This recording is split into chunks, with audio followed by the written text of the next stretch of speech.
भाई जैसे नहाने का असली मजा ठंडे ठंडे पानी में होता है, कुछ बड़ा कर गुजरने का जोश जवानी में होता है, वैसे ही आम खाने का असली मजा तो भाई उसकी गुठली में होता है। यम यम यम यम यम यम यम। मगर खरें क्या, समय और साबुन के अलावा अगर कुछ है जो किसी के हाथ में नहीं टिकती तो वो है गुठली। और भाई चाहे कोई कितना भी स्टाइल, फैशन और मैनर से कूट कूट के भरा क्यों ना हो, आम की गुठली चूसते वक्त तो दिखता एकदम आदि मानव जैसा ही है कि नहीं? तो आज की ये कहानी है होशियारपुर में रहने वाले कतई होशियार किस्म के प्राणी चंगू और मंगू की, जो पूरे साल भर बड़ी ही बेकरारी से करते हैं वेट गर्मी के सीजन का। नहीं, इसलिए नहीं कि उन्हें जादू की तरह धूप धूप धूप धूप बहुत पसंद है, बल्कि इसलिए क्योंकि गर्मियों में खाने को मिलते हैं आम।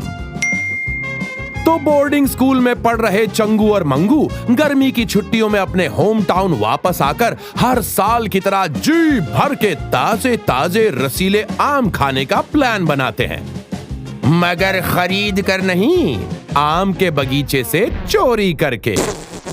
क्योंकि खरीद कर आम तो आम लोग खाते हैं और चंगू मंगू खास हैं। दे love the thrill of eating mangoes.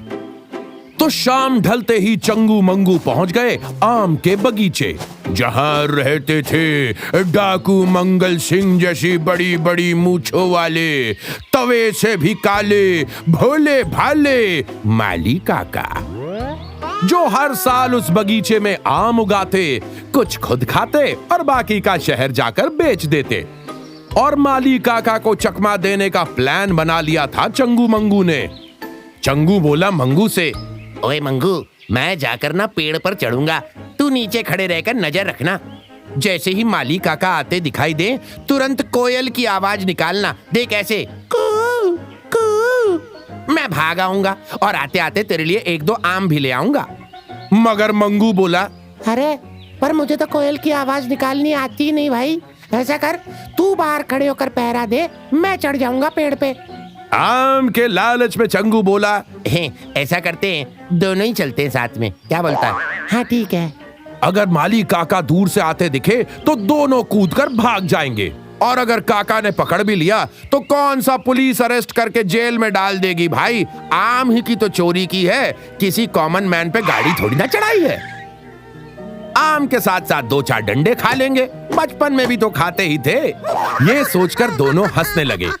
तो जैसे ही ढल गया दिन, हो गई शाम, पास की दुकान से घर का सामान लेने के लिए माली काका शाम को गए बाहर और चंगू और मंगू हो गए अंदर।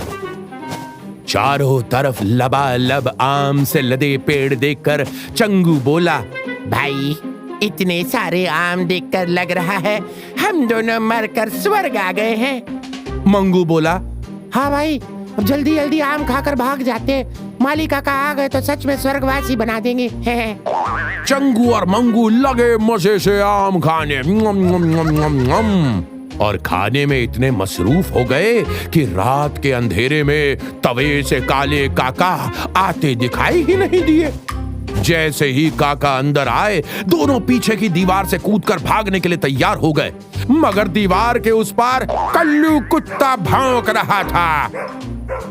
एक तरफ कुआं, दूसरी तरफ खाई, एक तरफ माली काका, दूसरी तरफ कल्लू कुत्ता।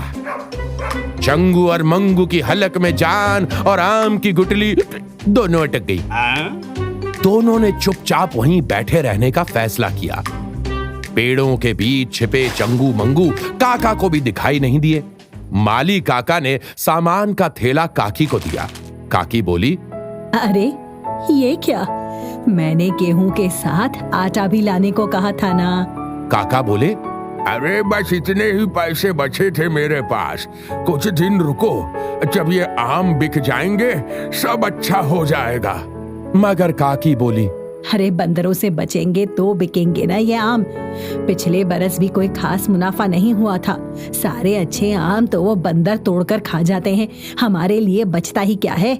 गहरी सांस लेते हुए निराश काका बोले, अरे अब शरीर में पहले जैसी ताकत भी नहीं रही कि इन बंदरों को भगा पाऊं।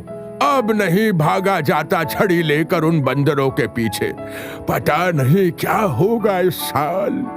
बंदरों की ये बात बंदरों की तरह पेड़ से लटके हुए चंगू और मंगू ने सुन ली। उदास होकर चंगू बोला, अबे हम माली काका बूढ़े हो गए यार।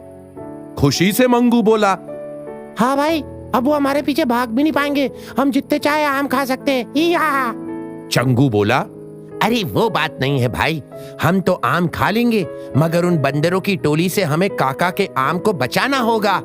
बचपन से हम माली काका के आम चुरा के खाते आए हैं, उनके आम का कर्ज हमें चुकाना होगा। मंगू बोला, वैसे कर्ज तो दूध का होता है ना भाई।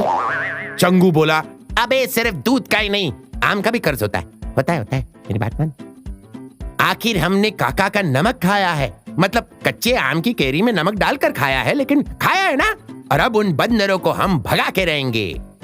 अपनी मोटी कमर को कसते हुए मंगू बोला, ठीक है भाई, तो फिर इस साल हम छड़ी लेकर भागेंगे बंदरों के पीछे और डरा डरा के भगा डालेंगे उनको।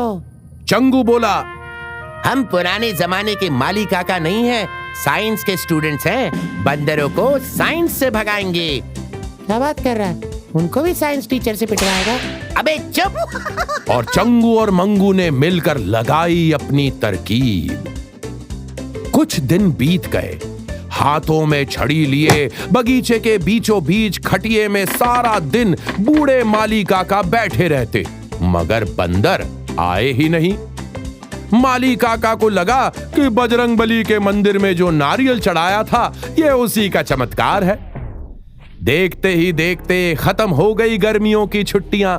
चंगू और मंगू तैयार हो गए वापस बोर्डिंग स्कूल जाने के लिए, मगर क्या देखते, बस स्टॉप पे साक्षात भोले भाले माली काका आए हैं। साथ ही चंगू मंगू के लिए चुन चुन कर ताजे रसीले 5-5 किलो आम लाए हैं, क्योंकि काकी ने देख लिया था चंगू और मंगू को बगीचे के पास अपना जुगाड़ करते हुए।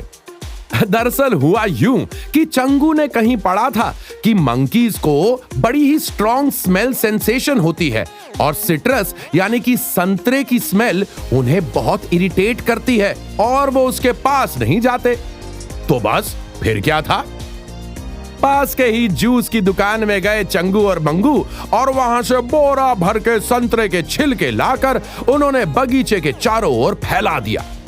तो फोकट में मिलने वाले संतरे के छिलके बिछाकर चुका दिया चंगू और मंगू ने अपने आम का कर्ज, और साथ ही माली काका से 5-5 किलो आम भी मिल गए। ये तो वही बात हो गई, आम के आम गुठलियों के दाम।